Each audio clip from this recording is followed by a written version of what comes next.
បាទគ្រប់ជំរាបសួរបងប្អូនទាំងអស់គ្នាបាទការយល់ដឹងពីផ្លូវនៅក្នុងរាជធានីភ្នំពេញបាទថ្ងៃនេះខ្ញុំនាំបាទចំណេះអារម្មណ៍របស់បងប្អូនឲ្យមកតាមដាននៅផ្លូវបាទគីមសុងបាទផ្លូវគីមសុងចាប់ដើមពីចំណុចណានិងបញ្ចប់នៅចំណុចណាបាទផ្លូវគីមសុងបាទយើងគិតចាប់ពីចំណុចស្ពាន7មករាស្តុប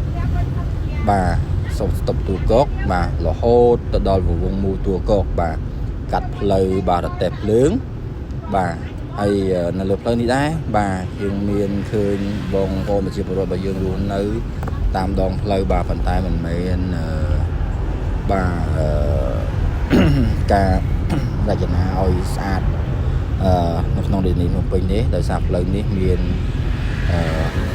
ខ្សែផ្លូវវាខ្លីបន្តិចបាទអញ្ចឹងសូមបងប្អូនអរគុណសម្រាប់ការទស្សនាគោរពនិងជម្រាបលា